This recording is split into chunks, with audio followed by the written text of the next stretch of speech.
Thanks for staying with us. So yesterday, the governors from the southern part of the country converged in Asaba Delta State to discuss the state of the nation, especially the worsening insecurity.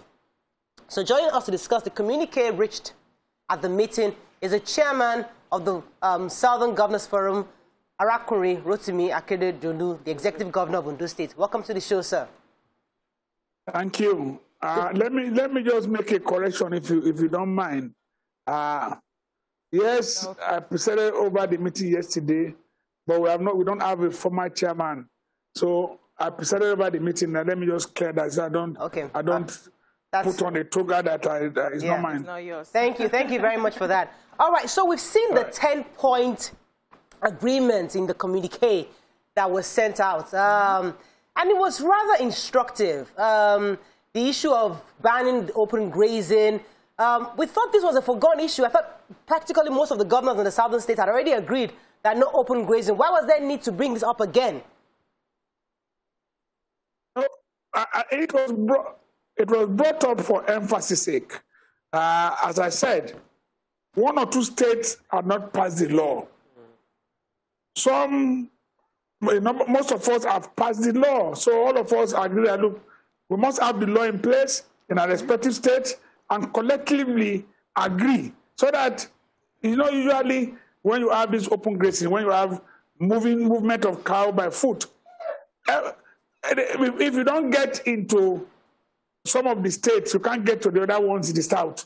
So if it's banned in Osun and it's banned in Oyo, particularly, and it's banned in Ondo, we border Edo, Osun borders also, we can always put, at least at the borders, cut it off before they come in. Right. Yeah, so, Mr. Governor, people also talked about the fact that you wanted to review, federal appointments to reflect the federal character in different agencies, especially security agencies. How do you intend to go about this, knowing that the president has the sole responsibility to, appoint people that he wants to appoint?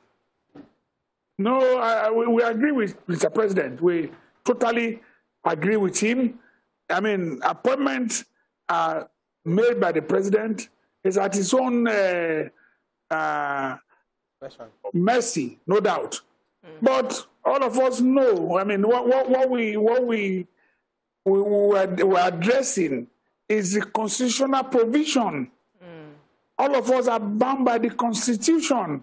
The Constitution makes it clear that appointments should reflect federal character. So that's the point we have made. Right. We are not going to force Mr. President to appoint any particular person. He will appoint, but there must be federal character. It must reflect. Yeah. So, sir, Mr. Governor, the main aim of that meeting really is because of the present state of our nation, the insecurity, violence everywhere. And there was something that made the front page based on your meeting. It says that we're advocating for restructuring and not, I loosely quote it, and not separation or secession. Could you please explain that? Because I find that many people have that conversation, what is it exactly? So what are we asking for exactly, and how would it play out? Now, what we're asking for very clearly is so simple. A number of, our deliberation was on the agitation in the country. There are people who are agitating for a break up of the country. That's, to us, that was extreme. We do not believe in separation. And I tell you, all of us who came yesterday were resolute that, look, one Nigeria indissoluble is what we believe in. And that we all stand, we have a better opportunity, we stand to gain more if we remain together. But that this association must be guided by some rules, and that we must now go ahead to formulate these rules afresh. What we have now in many areas are not working. When you talk about the issue of security, all of us we all agree that, look, to have a multi-level police system, the time is now. We cannot have one single command police system in this country. Hence, we advocated for state police, and that should be one of the things for us to look at, and that will be part of restructuring.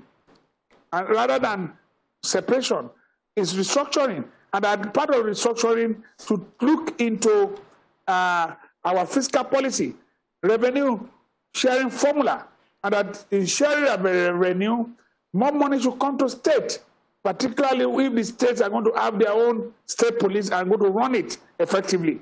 So more money should come to state so that the state will have more money to prosecute most of his program. So what really I can just say in a nutshell is that, look, several agitations there and there by people, and none of us believe that, look, yes, everybody's right, you have a right to complain, but the major thing is that we will not support balkanization of this country.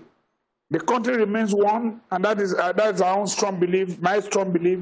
We must keep Nigeria together. It's a task that must be done. Right. And that when we have Nigeria, we can sit down to now renegotiate. And that's why we say convoke what we call national dialogue, to sit down and talk as to how we want Nigeria to run going forward. All right, let me go on a quick break, sir. When we come back, we continue this conversation with you. Stay with us, we'll be right back.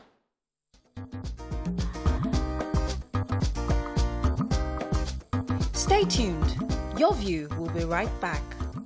Thanks for staying with us. So we're still speaking with the Executive Governor of Ondo State, Arakuni Akeredolu. Yes, you were saying something, Tokwe? Yes, I was going to ask the question. One, let me start by saying that I'm really happy that we have a coalition, because we know that we can't fight the challenges this country is facing without having a united front and a united voice. So that one person's idea of what security means might conflict with another person's idea of what security means. So I'm happy about this. But the question now is that people have questioned the constitutionality of the southern Nigeria, that there is no constitutional part called southern Nigeria, and that it is, yes, it is free for every Nigerian to gather, there's freedom of gathering, but to release a communique of how you want a particular area of Nigeria to be governed, or some things that you do not want to accept. How constitutional is this decision? How constitutional is the communique? And do you think that we can achieve any success than paperwork with this meeting that took place yesterday, sir? Well, if I can get the last question very well, it's about constitutionality. It's about constitutionality. And luckily, while asking that question, the issue was raised that, yes, there is freedom, use the word gathering, it's freedom of association. It's guaranteed under the Constitution. So even if other people, I don't let me use the word ordinary, I ask for forgiveness. If other people gather together who are not even representative of the people to make demands, so we who are elected by our people as governors, we have legitimate grounds to meet together, to associate, to make demands. So this is not something that is strange. We have today Northern Governors Forum, we have Middle Belt Governors Forum, we have Northeast Governors Forum, we have Southwest, we have South-South, we have Southeast. All of us meet.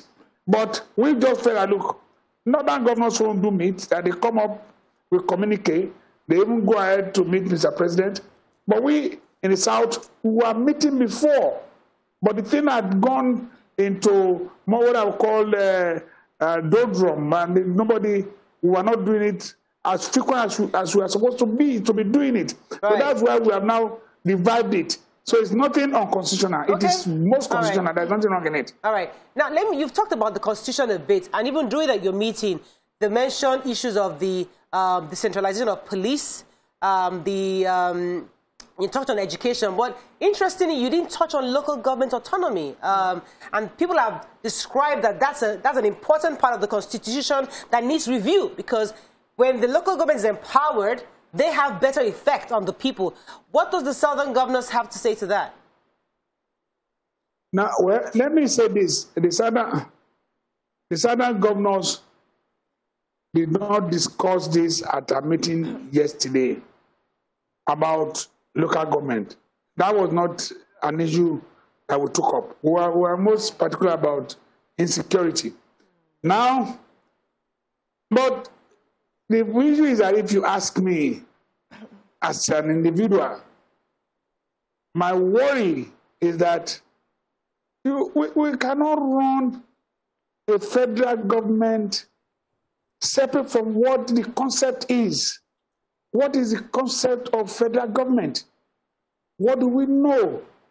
Now, things appear to have, people want to give it a different coloration. We, as state, are the constituents of the federal government. The federal government is the states that make it, that gives it that power. So we don't have to run away from that fact that the constituents of federal government is state. And each state can choose to have its own local government, run its own local government system. It was a wrong thing to even have had local government in the constitution itself. Each state should be left to run the local government system it wishes. So for us, not for us, for me, as I said, this was not discussed at the meeting. Yeah. Don't quote me. Yeah. From this point, it's not Southern governors who took that decision. Yeah. I'm saying to you as a lawyer that I know that the federating unit of a federal government are state and not local government. Right. Okay. All right, Mr. Governor. I also know that the Southern governors also demanded that the president speak to the people to restore hope and confidence. And the Nigerian people are really not after a written speech as usual. What's the guarantee that the president will, talk to us like father to children, share with us, connect to the people he is leading? Should we expect something like that, or are we still going to wait and see probably a written speech? Your spokespeople.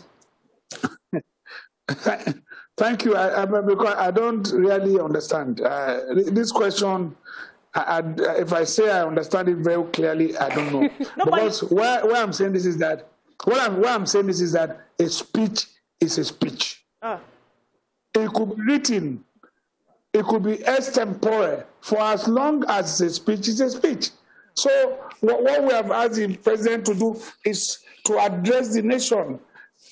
And if we say address the nation, whatever is convenient to him, if he chooses to address the nation by having conversation with journalists, fair enough. If he wants to read a speech, fair enough.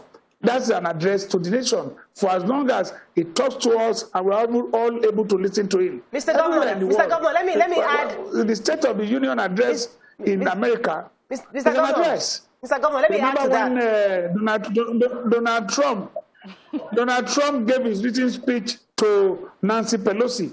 Nancy Pelosi saw it when he finished. So it is an address. So if Mr. Governor, all over let me add to that. President address and they read their written speech. Okay, Mr. Governor, let me add to that question. I think also Nigerians want to hear him speak directly to us, either written or no written. I think what we also like to add to that question is, does he have the capacity to address us? Because does he respect us enough? Yes. Another angle, does he respect us enough to even see us, stand before us and speak to us on the insecurity in the land? Because he's your principal. Do you think he has the capacity to do so, or is he refusing to do so for certain reasons? I'm sorry, I'm not too sure I got this question very well. Okay, can you repeat it, please? I beg you. Okay, sir, let me try to repeat that question. So I'll just build. Can you hear me now, sir? Can you hear me, sir? Hello, sir. I'm here. Hello, sir. Hello. Mr. Governor, I'm here, sir. Can you hear me? Oh, Marshall.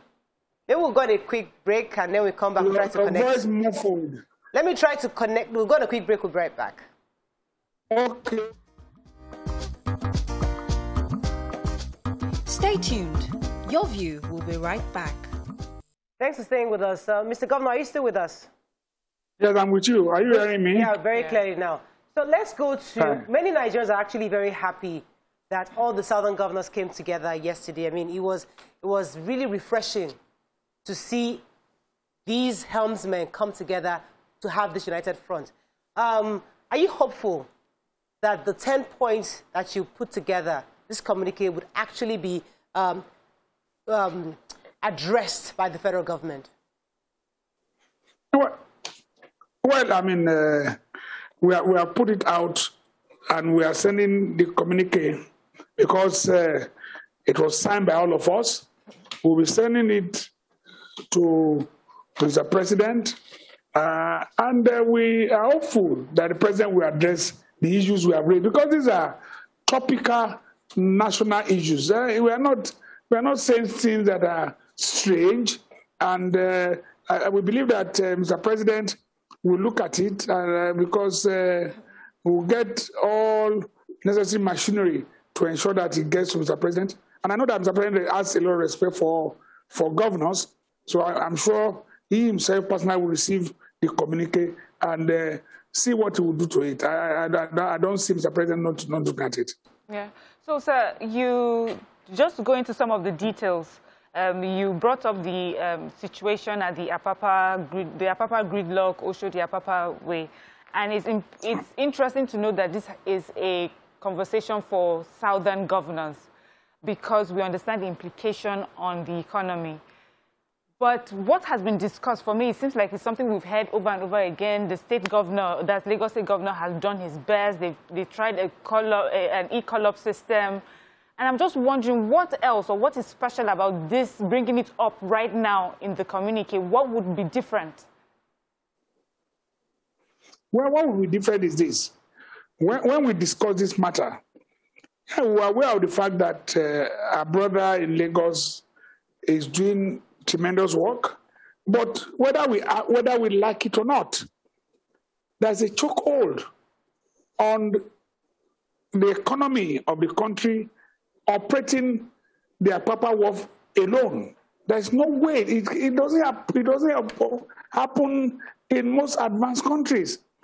When you have so many littoral states that you can have ports, and there are ports that are there that have been abandoned, all of us we hold the view that, look, why don't we activate some of those ports, make sure the proper dredging, whether it's One or this port here, and why don't you open new ports like Ondo Port? When you open it up, and we are saying, look, this will create new jobs and economy, so that the economy will boom. We have new jobs and socio-economic activities in the country. Anywhere we have port, there are a lot of jobs to be done. So we believe that, look, when we decentralize this and have ports over in a number of our states that border the littoral states that we have in this country, Ondo, you have Ifogun once, yes, if it's not too near Lagos, go down to Port Harcourt and Co., get more ports in Warri. So activities there will create jobs. Economic activities will really improve. So that's why we said this. It's important to us.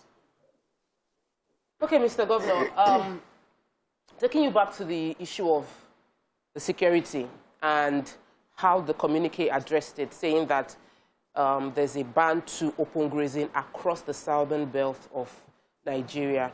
The social media critics on Twitter had gone to war. It's impossible.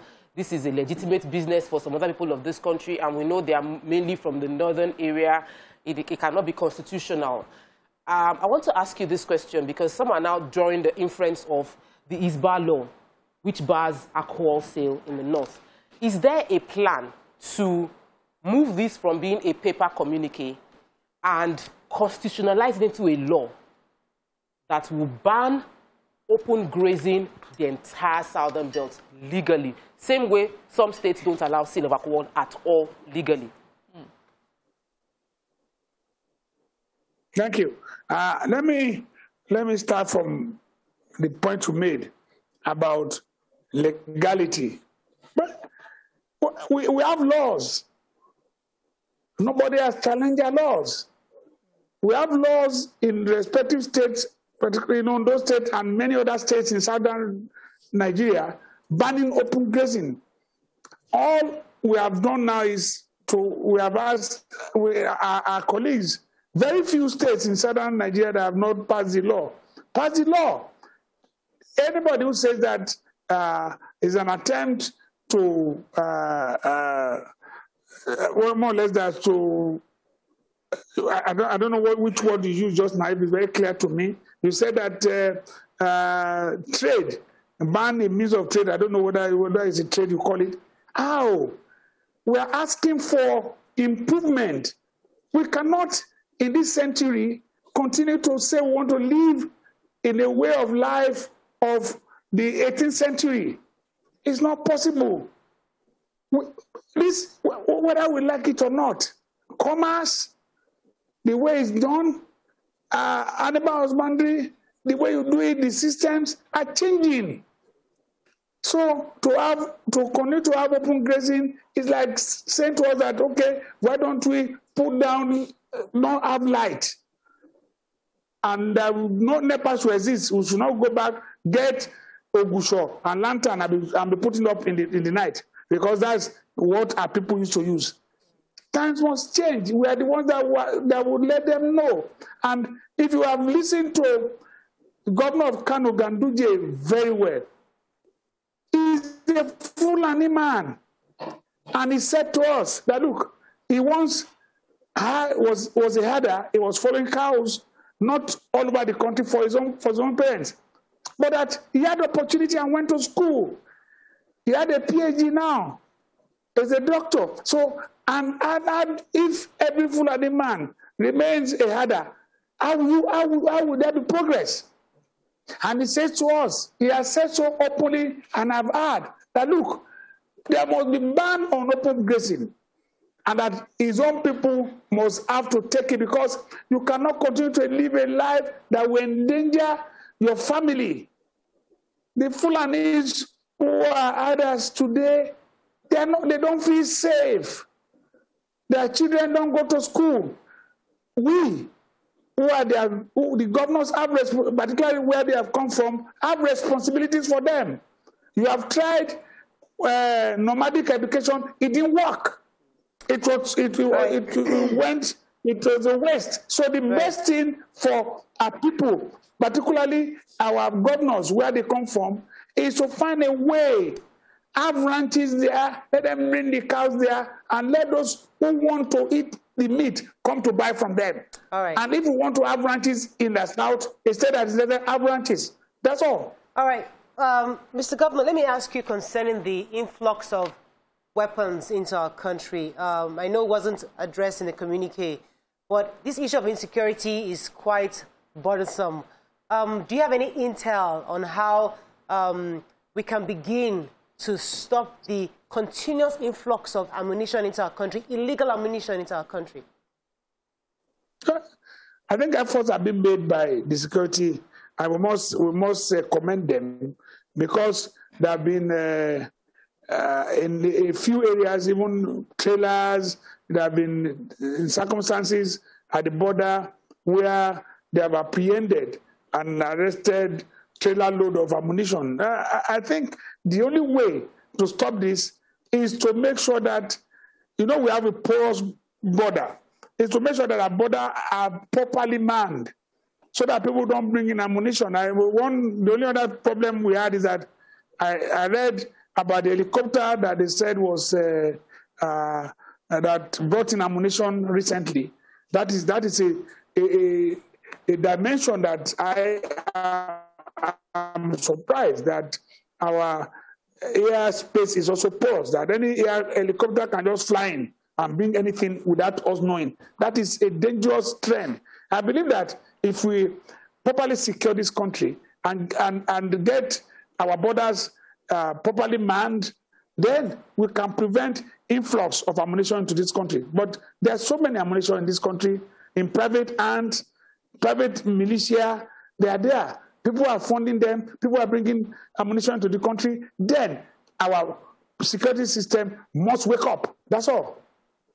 All right, Mr. Governor. So the communique also discussed the influx of armed headers into the southern states.